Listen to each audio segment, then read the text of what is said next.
Okay, so then let's dive into my MIXBUS.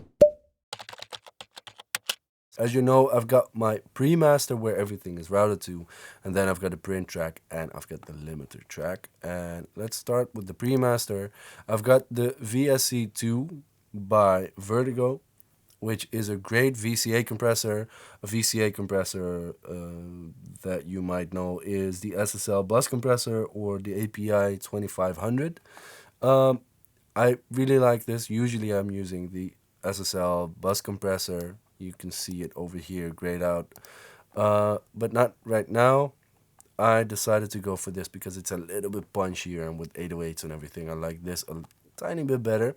But I'm not doing too much with it. I've got a ratio of 4, attack of 10, and the release is on auto.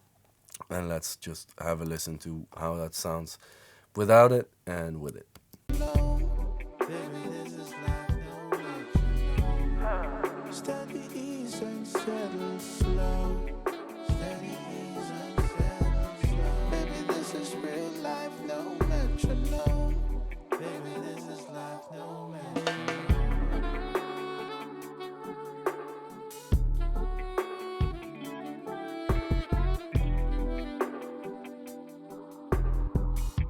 After that Vertigo, I am going into the Blackbox mid side, and I'm pushing the pentode on the mid, and then I'm pushing the triode on the sides. So I'm using different colorations to make sure I'm getting a wider result at the end. I'm pushing the air amount a little bit less on the sides than on the mids, because I want that high end to come from the mids and from a hi-hat and the vocal and the snare and everything, so that can be more prominent right now. I am touching a little bit of saturation on the sides just to make it a little bit nicer, a little bit more saturated. Let's hear how that sounds before and after.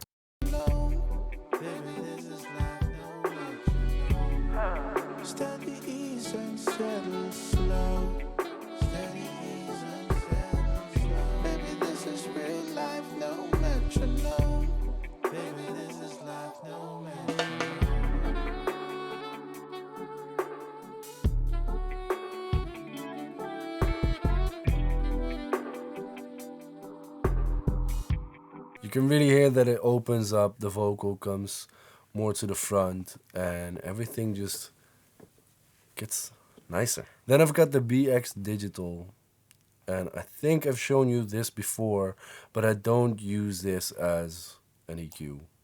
I use this for its width, to automate the stereo width of this, and that is exactly the line that you can see over here. So I am keeping the intro a little bit more mono, that's an 98%, and then I am going into the first verse, which is 105, the hook is 108, and then I'm going back to 95 after that. Then I'm back at 100, and then for the grand finale, I am going to 110 on the width. So I'm constantly changing that width so I can emphasize the changes that I'm already doing. This is by no means a cheat to get wide mixes.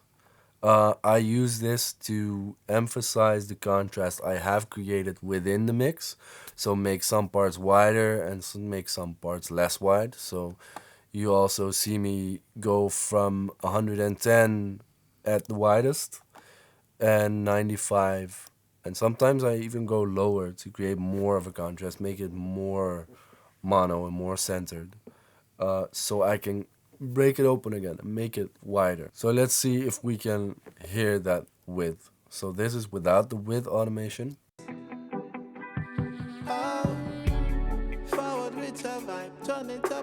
And this is with it.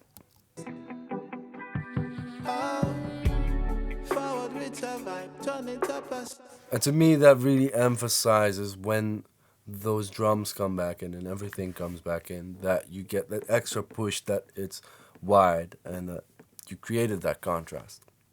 That is my entire MIXBUS.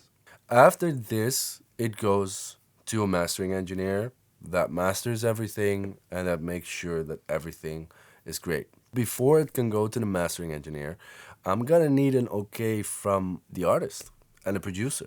So I better make sure that this is louder than one, their demo, and preferably also other mixes that they have gotten from other engineers or other mixes that they listen to on Tidal, Spotify, Apple Music, whatever.